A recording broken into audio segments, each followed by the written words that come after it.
Woohoo! Welcome back. Tonight we're going to be working with logarithms again. Yay! And this time we're going to be using a calculator. Woohoo! So, different calculators are going to deal with logarithms in really different ways.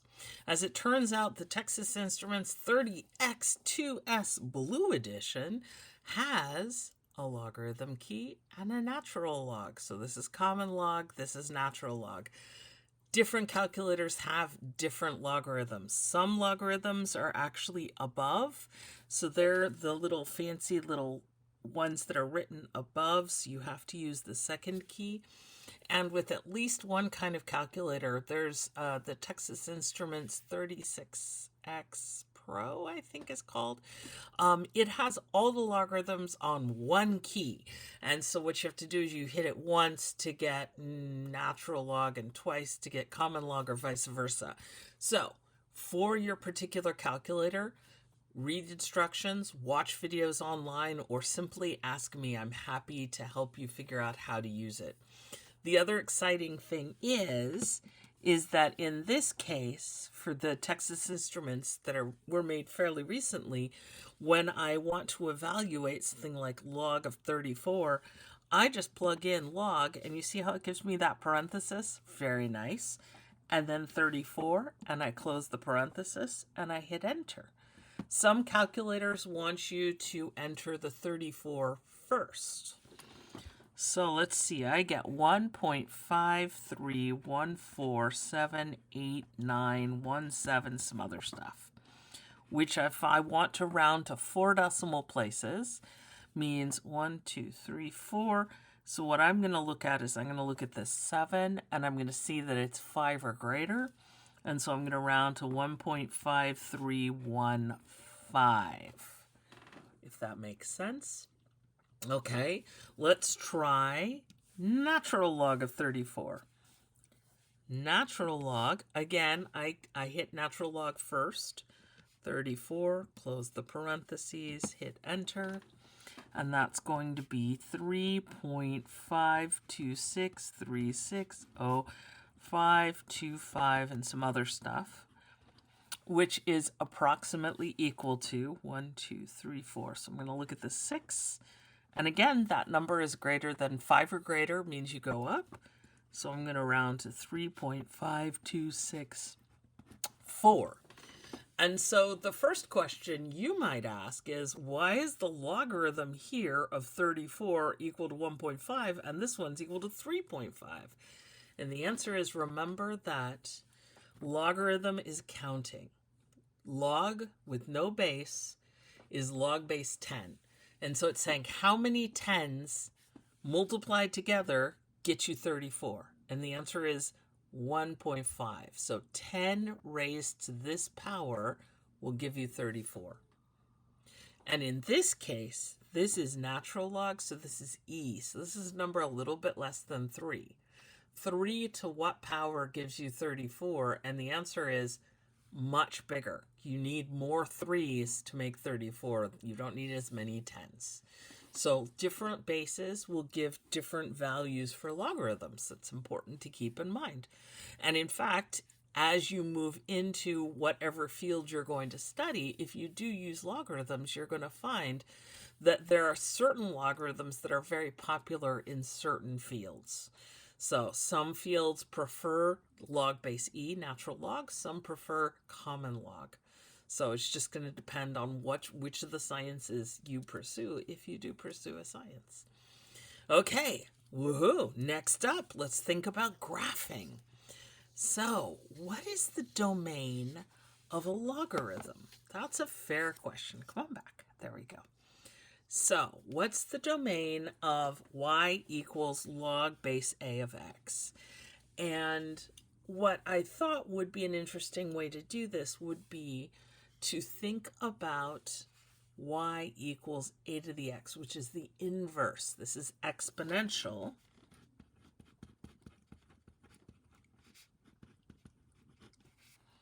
This is the exponential function.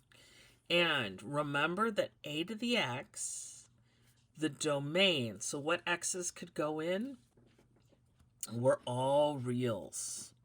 negative infinity to positive infinity. But that the range was really interesting. Remember the graph. Hopefully you kind of remember the graph that we were just working on. You get a shape that looks like this. And it goes through the point 0, 1.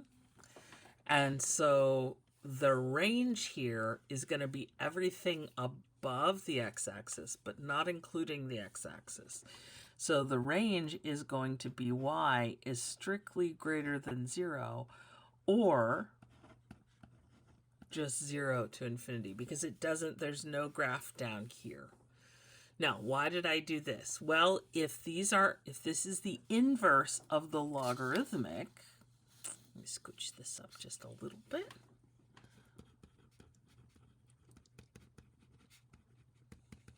The logarithmic function, if they're inverses, then that means that they're going to switch places.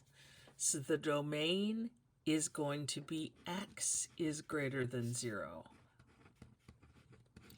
And that the range is all reals. Right? Because with inverses, the x and the y switch places. And in fact, that's what we're about to see. Woohoo! So next question is, can we see a picture of this? And the answer is yes, if you have thought ahead and printed one out, which I have. Yay! What an exciting and fun day. I know. You could hire me out for a children's birthday party, and we could come and do logarithms. Woohoo! All kids love logarithms. It's just, it's in their nature. So, use Desmos to look at the graphs of f of x equals log. So, common log, natural log, and I chose log base 5 because why not, right? And so let's take a look at what logarithms look like. Now, it's kind of interesting to note where logarithm sits. So, and I feel like we should probably, if I can scooch it in, there's a point right here. This is the point 0, 1. And let's see if I can get this. So 1, so exponential would go like this. So here's what an exponential looks like. And in fact, I don't have to stop it there. I can keep it going. Right? If this is the x-axis and this is the y-axis, this is my exponential. This is a generic exponential. I'm sure I've drawn an actual base, but I'm just going to say that's the general shape of an exponential. And then what's happening with the logarithms? The logarithms, in fact, if we draw this line, the y equals x line, then we'll see that there's that mirroring across it because inverses swap x and y. So here there's a point 0, 1, and here there's a point 1, 0. And so these are the logarithms. So here, this is natural log of x, this one's log base 5 of x, and this is log of x. Remember, that means it's base 10 and that's base e. And so let's take a look at what's happening here. What's happening here is the blue one, natural log, is biggest, which is odd because everyone thinks, wait a minute, this is the smallest base. And the answer is yeah, because remember, we're counting. How many e's can multiply times each other to make a number? And the answer is e is fairly small. It's less than 3. So you fit a lot of e's into something. When you're talking about log base 10, not as many will fit in. Tens are harder to fit in. So you don't get as many. So it's a shorter function.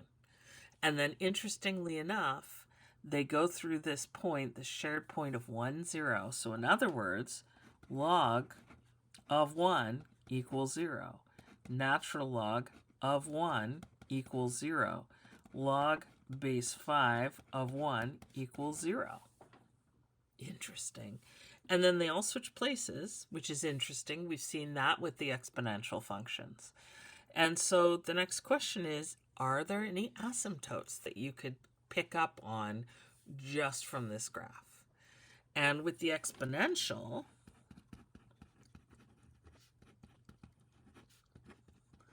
functions, the asymptote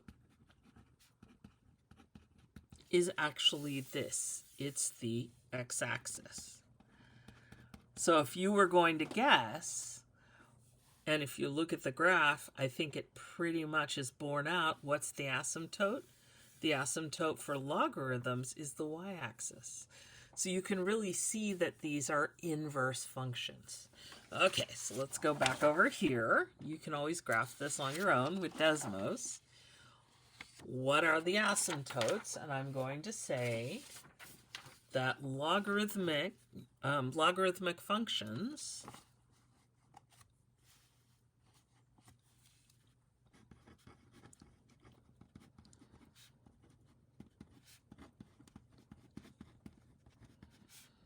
like these. Now, there are a lot of logarithmic functions. You can move them all over the place. You can do all sorts of shifts and flips and all sorts of reflections and exciting things, and it's still logarithmic. But if you're looking at basic logarithms, so log of x, natural log of x, log base 5 of x, they go through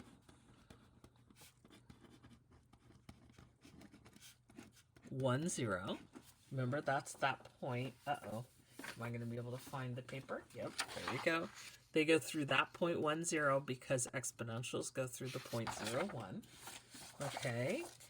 And then have an asymptote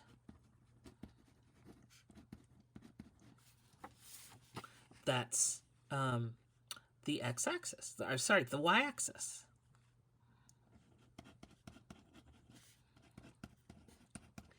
So that asymptote is the equation x equals 0 instead of y equals 0.